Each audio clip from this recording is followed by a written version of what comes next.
Welcome to my YouTube channel DSST। आज की class में हम पढ़ेंगे 8th क्लास पॉलिटी एनसीईआरटी का 6th चैप्टर। इससे प्रीवियस क्लास में हमने 1st to 5th chapter complete किए। हमारे 6th चैप्टर का नाम है हमारी आपराधिक न्याय प्रणाली। इसके कुछ इम्पोर्टेंट पॉइंट्स हम डिस्कस करेंगे जो कि एनसीईआरटी में दिए गए हैं और हमारे एग्ज़ाम के पॉइंट ऑफ व्यू से इम्पोर्टेंट है, जो कि पूछे जा सकते हैं। हमारी जो आपराधिक न्याय व्यवस्था है उसमें मुख्य लोग होते हैं कुछ, जैसे पुलिस, सरकारी वकील, बचाव पक्ष का वकील और न्यायाधीश। जो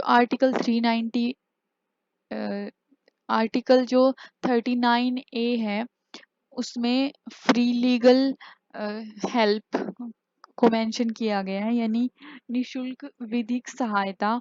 इसमें मेंशन है कि जो कोई व्यक्ति गरीबी या अन्य कारण से वकील नहीं रख सकते, ऐसे नागरिकों को वकील मुहैया कराने की जिम्मेदारी राज्य को सौंपी गई है। आर्टिकल 22 पे फौजदारी कानून में प्रत्येक गिरफ्तार व्यक्ति को कुछ मौलिक अधिकार दिए गए हैं, जैसे गिरफ्तारी का कारण जानने का अधिकार, 24 घंटे के भीतर मजिस्ट्रेट के सामने पेश होने का अधिकार, गिरफ्तारी के दौरान या हिरासत में दुर्व्यवहार या यातना से बचने का अधिकार, पुलिस हिरासत में दिए गए इकबालिया बयान को आरोपी के खिलाफ सबूत के तौर पर यूज नहीं किया जा सकता, और 15 साल से कम उम्र के बालक व किसी भी महिला को केवल सवाल पूछने के लिए थाने में नहीं बुलाया जा सकता। पुलिस का काम होता है शिकायत की जांच करना, दोष साबित होता दिखाई देने पर आरोप पत्र या चार्जशीट दाखिल कर देती है पुलिस। ये तो हुआ पुलिस का काम। अब हम जानते हैं कि कोई व्यक्ति दोषी है या नहीं, ये जज को तय करना है, पुलिस को नहीं। अब DK बसु गाइडलाइंस है, दिशा निर्देश हैं। जैसे सुप्रीम कोर्ट ने गिरफ्तारी, हिरासत, पूछताछ के बारे में पुलिस व अन्य संस्थाओं के लिए शर्त व प्रक्रियाएं तय की हैं। जैसे FIR है वो मौखिक या लिखित हो सकती है। अब सरकारी वकील की क्या भूमिका होगी? सरकारी वकील की भूमिका तब शुरू होती है जब पुलिस जांच पूरी करके अदालत में आरोप पत्र दाखिल कर देती है, और सरकारी वकील राज्य का पक्ष प्रस्तुत करता है, कोर्ट के सामने ठोस तथ्य, गवाह व सबूत पेश करता है। और संज्ञेय का मीनिंग होता है जिनके लिए पुलिस किसी व्यक्ति को कोर्ट की अनुमति के बिना गिरफ्तार कर सकती है। हिरासत या डिटेंशन का मीनिंग होता है पुलिस द्वारा किसी को गैर कानूनी ढंग से अपने कब्जे में रखना। अभियोजन पक्ष को ये सिद्ध करना होता है जो उसने किसी पर आरोप लगाए हैं, यानी कि जिसने केस किया है उसी को ये प्रूव करना होता है जो कि उसने आरोप लगाए हैं।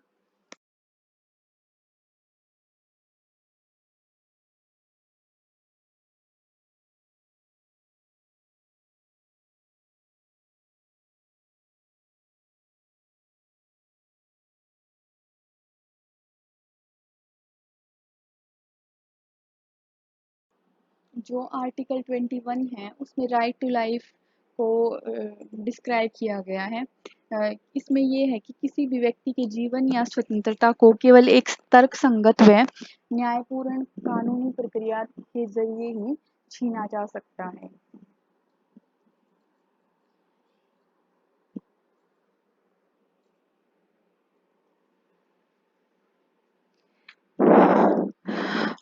हमारा 6 चैप्टर कंप्लीट हुआ। अब हम आते हैं अपने 7 चैप्टर पे, जिसका नाम है हाशिएकरण की समझ।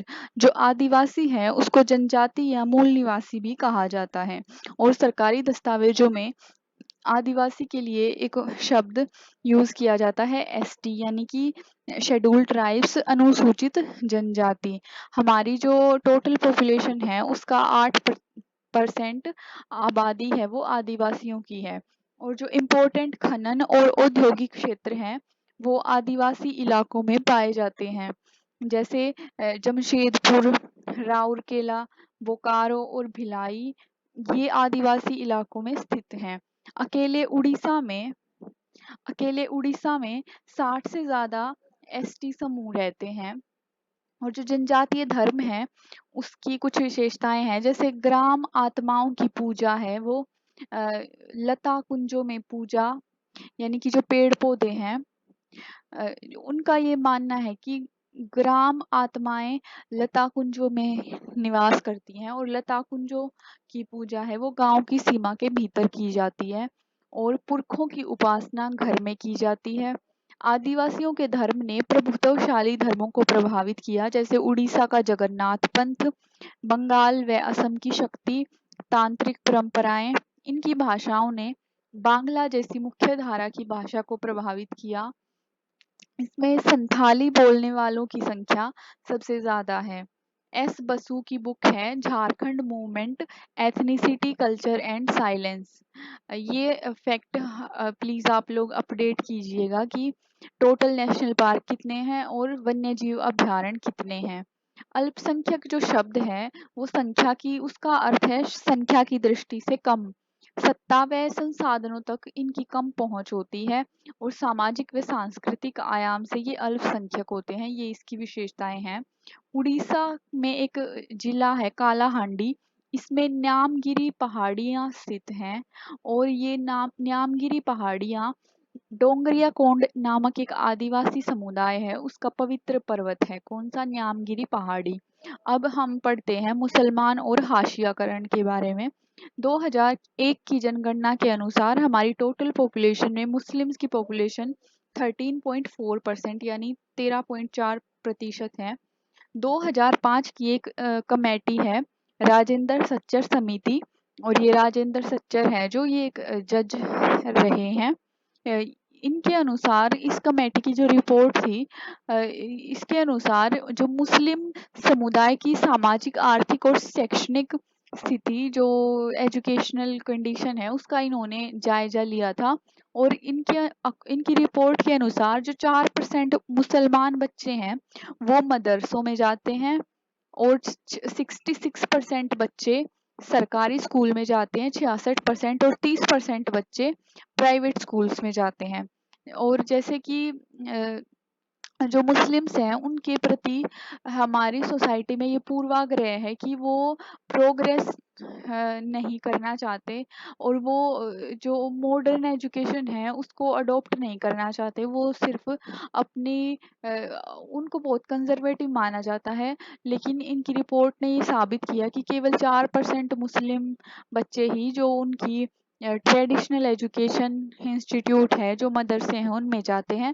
66% बच्चे हैं मुस्लिम्स के वो सरकारी स्कूल में पढ़ते हैं और 30% बच्चे प्राइवेट स्कूल्स में पढ़ते हैं। इस प्रकार हमारी जो ये रिपोर्ट है राजेंद्र सच्चर कमेटी, इसने जो पूर्वाग्रह जो सोसाइटी में एग्जिस्ट करता है उसको इन्होंने नेग्लेक्ट किया। हाशियाकरण का संबंध है वो अभाव, पूर्वाग्रह, शक्तिहीनता की एहसास से जुड़ा है, यानी कि अभाव, उनके बारे में लोगों के मन में बहुत सारी नकारात्मक धारणाएं होती हैं और पावरलेसनेस वो फील करते हैं। इन सब से हाशियाकरण जुड़ा है। अब हम एक पढ़ते हैं कॉन्सेप्ट के बारे में जिसका नाम है घेटोआइजेशन। ये शब्द ऐसे इलाके या बस्ती के लिए इस्तेमाल होता है जिसमें मेनली एक ही समुदाय के लोग रहते हैं। और गेटोइजेशन इस स्थिति तक पहुंचने वाली प्रक्रिया है। जिन इलाकों में वे पहले रहते आए हैं वहां से वो लोग निकलने लगे हैं जिससे उनका गेटोइजेशन होने लगता है। ये पूर्वाग्रह घृणा व हिंसा को जन्म देता है। यानी कि जो लोग, जैसे हमारे सोसाइटी में कास्ट सिस्टम एग्जिस्ट करता है, तो कास्ट सिस्टम के में जो जो एससी कैटेगरी है वो एक जगह पे रहते आए हैं, उनकी अलग से बस्तियां होती हैं। हर कास्ट की अलग से जैसे जो लोअर कास्ट है वो उनकी अलग से बस्तियां होती हैं, और वो जो अपर कास्ट है उन लोगों के घर के पास वो घर नहीं बना सकते थे। जो हमारा पिछला टाइम गया उसमें आज तो मतलब चांसेस हैं कि कई कास्ट के लोग हैं उनके घर आसपास हैं। तो वो लोग आज के टाइम पे अपने उस पुरानी बस्तियों से निकलकर अब वो कॉमन लोगों के साथ रहने लगे हैं। तो लोग उनसे नफरत करते हैं, और जो ये नफरत है का भाव है वो हिंसा को करने के लिए उनको प्रेरित करता है। जो उनके मनों में उनके दिमागों में नफरत है वो हिंसा को प्रेरित करता है, वो विचार। जो ये प्रक्रिया है घेटोआइजेशन, ये विभिन्न सामाजिक, सांस्कृतिक व आर्थिक कारणों पर आधारित होती है। अब हम चैप्टर 8 पढ़ते हैं, हाशियाकरण से निपटना। अब एक कट ऑफ का मीनिंग जानते हैं हम। कट ऑफ एक मिनिमम मार्क्स, हाँ, इसमें होते हैं। न्यूनतम अंक सीमा, यानी कि किसी भी मेरिट में आने के लिए हमें ये कट ऑफ है, हमें इसमें पास होना पड़ता है। मुसलमान व पारसी आदि सांस्कृतिक धार्मिक समूहों को अपनी संस्कृति की सुरक्षा का अधिकार मिला हुआ है कल्चरल जस्टिस में, सांस्कृतिक न्याय में। और एससी एंड एसटी अत्याचार निवारण एक्ट है 1989 का। आदिवासियों की मांगे व 1989 एक्ट में ये बताया गया कि संवैधानिक रूप से एसटी की जमीन को किसी गैर आदिवासी व्यक्ति को नहीं बेचा जा सकता, ये बताया गया है 1989 एक्ट। यानी कि एससी भी एक्ट 1989 है और एसटी भी 1989। आदिवासी कार्यकर्ता हैं एक सी के जानू, ये जंगलों को आरक्षित या अभयारण्य घोषित करके भी, इनके अकॉर्डिंग जो जंगल हैं उनको आरक्षित या अभयारण्य घोषित करके भी लोगों को वहां से बेदखल किया जा रहा है। और एसटी एवं अन्य परंपरागत वनवासी वन अधिकार मान्यता एक्ट 2006 के अकॉर्डिंग वन्य समुदायों को घर के आसपास जमीन, खेती व चराई योग्य जमीन व गैर लकड़ी वन उत्पादों पर उनके अधिकार को मान्यता दी गई है। किसको? आदिवासियों को मान्यता दी गई है कि वो जो वन्य समुदायों हैं उनको अपने घर के आसपास की जो जमीन है, खेती है और चराई योग्य जमीन है और गैर लकड़ी वन उत्पादों पर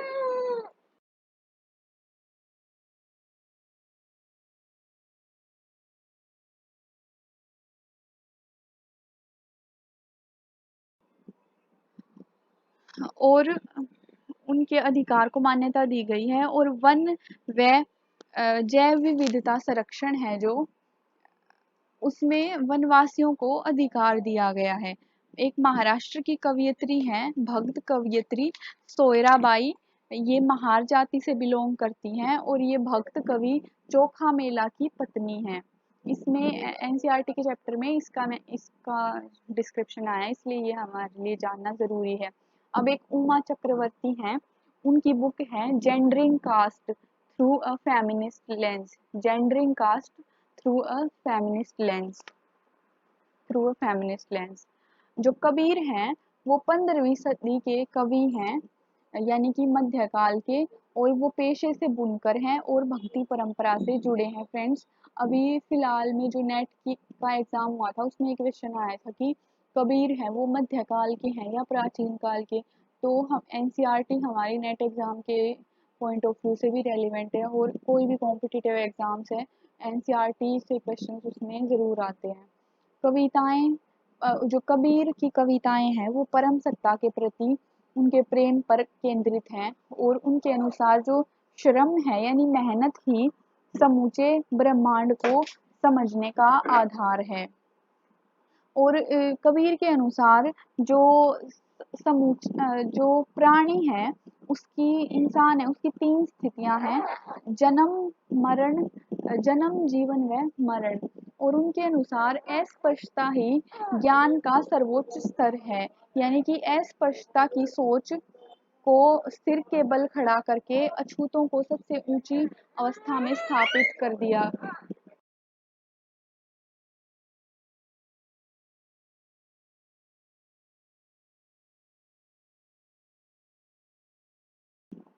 हाथ से मैला ढोने वाले समुदायों के बारे में हम जानते हैं, जैसे गुजरात के भंगी, आंध्र प्रदेश के पाखी, तमिलनाडु के सिकलायर।